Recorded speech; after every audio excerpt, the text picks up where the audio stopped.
My fellow Albertans. People are never as polarized as it seems. Remember this moment with Jeff Rath at the UCP's AGM? How many of all of us favor a free and independent Alberta?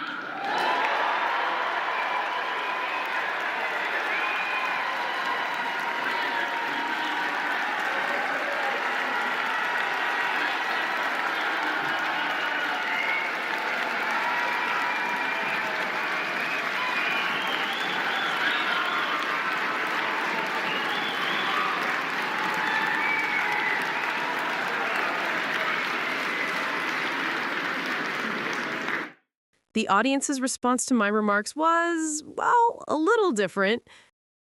As you know, I support a strong and sovereign Alberta within a united Canada. I know we might have a bit of a difference of opinion on that, but I hope people today feel a lot more confident that Canada works than they did a couple of days ago.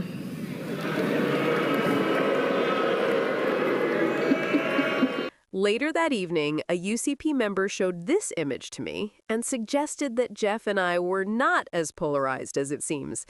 To be honest, I didn't agree, but I've come to see his point. If you've ever been to a live football game, you've probably seen the home team mascot holding up a simple sign, getting one side of the stadium to yell, "Oh!"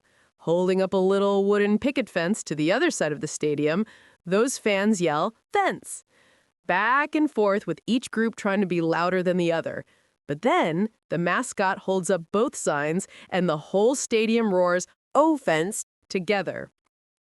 That can be Albertans, and it's my job to get everyone cheering together.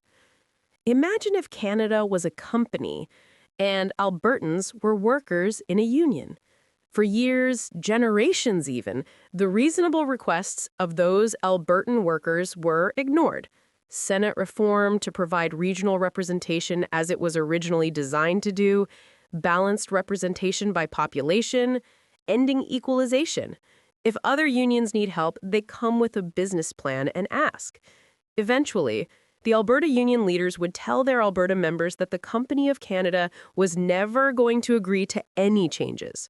A strike vote would be held and a mandate of nearly 100% would be given. With that, negotiations would change completely. Because Alberta is not a young child threatening to leave home with no capacity to live on their own. Bye. Alberta could thrive on its own, but most Albertans like living in the family home of Canada. They just don't want to be treated like a little kid anymore. They want to pay room and board instead of a large portion of their income going automatically to their parents and getting an allowance and having a curfew imposed on them and having a large portion of their income given to a few of their siblings. One of the submissions to the Alberta Next panel said this. In 1867, in a colonial era, upper-class people designed a top-down democracy that was suited to the travel and communication realities of the times. In 2025, in a technological era that gives everyone unlimited access to information, video conferencing that transcends travel, and diverse communication capabilities, our woefully outdated democracy needs to be redesigned to match the pace and complexity of our times. If not Albertans now, then who and when? Do you want politicians to fight like cats and dogs about everything? Or do you want them to work together, collaboratively and productively? I'm extending an invitation to Jeff Rath, Thomas Lukashuk, and Naid Nenshi, yes, even Naid Nenshi, to work together to design a country that all Albertans want to be part of. And I'm sure that the rest of Canada will want to be part of it too. Heck, maybe Greenland and Alaska will want to join us.